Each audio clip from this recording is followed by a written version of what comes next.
අයිබෝවන් ඩ්‍රැඩ් ටෝක්ස් අපගේ මීළඟ කතාන්ගේ හා සම්බන්ධ වනුයේ වෘත්තීය ඉංජිනේරුවරයෙකු වන මොනාජ ලංකා ඉංජිනේරින් ප්‍රයිවට් ලිමිටඩ් හි කළමනාකරණ අධ්‍යක්ෂක ලෙසින් කටයුතු කරන ජානක අබේසිංහ මහතායි ඔහු විසින් ලංකාවේ අපනයන ශාස්ත්‍රය පිළිබඳව මෙම කතාංගය තුළදී සාකච්ඡා කරමු. මුලින්ම කියන්න ඕනේ බොහොම ස්තුතියි මාව සම්බන්ධ කරගැනීම සම්බන්ධයෙන් ග්‍රෑන්ඩ් ටෝක් මේ කියන ප්‍රෝග්‍රෑම් එකට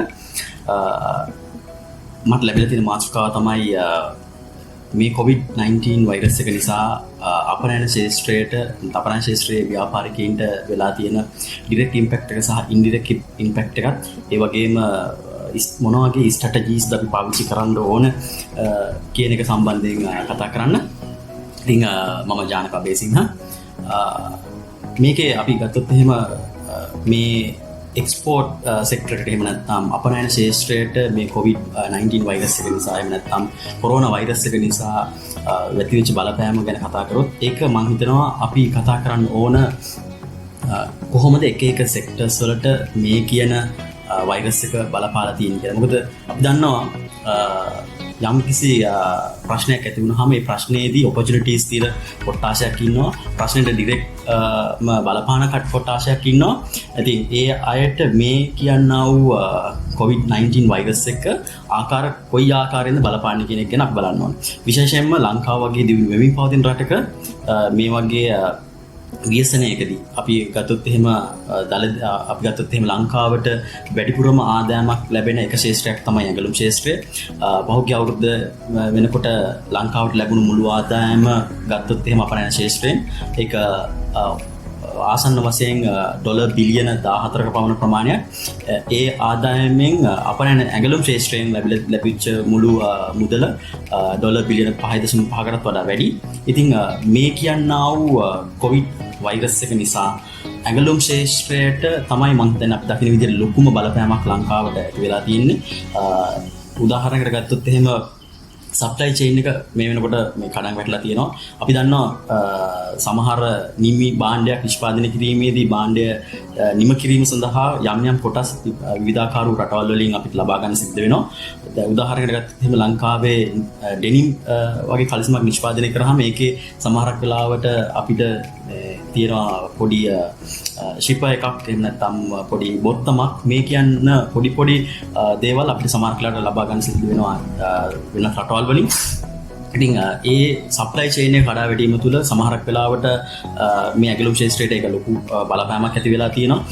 මේ අපි දන්නවා ඇයි මෙහෙම කරන්නා වූ හේතුව කියලා ඉකොනොමික් ඔෆ් ස්කේල් එක යටතේ අපිට පුළුවන්කමක් තිබෙනවා ඒ සමහර භාණ්ඩ අඩු මුදලකට වෙන රටවල් ලබා ගන්න.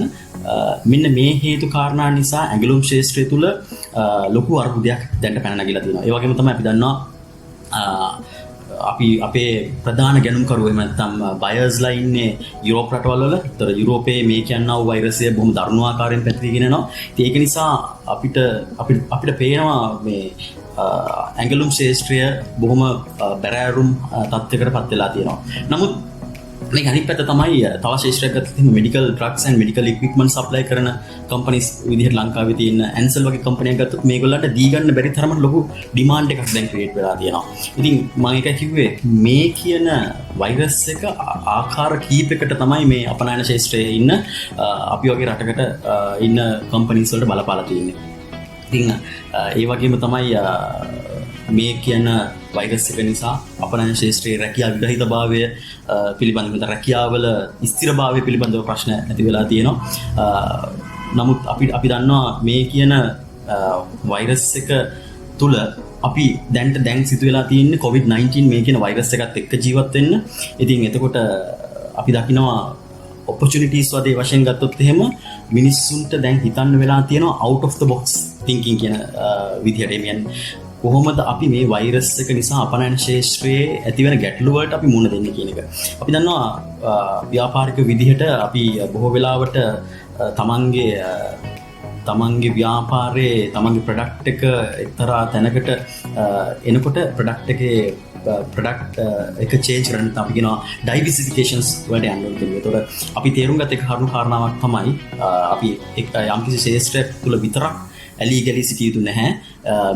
මේකේදී අපි මැනේජ්මන්ට් වලදී කතා කරනවා කුඩ සහ අයිස්ක්‍රීම් විකුණන්න ඕන කියලා. ඉතින් වහින කාලට කුඩත් පායන කාලට අයිස්ක්‍රීම් විකුණනවා වගේ අපේ ව්‍යාපාරිකයෝ කල්පනා කරන්න ඕන තමන්ගේ ප්‍රොඩක්ට් එක කොහොමද වෙනස් කරගන්න. එහෙම නැත්නම් අවශ්‍යම භාණ්ඩයක් බවට පරිවර්තනය කරගන්න කියන එක සම්බන්ධයෙන්.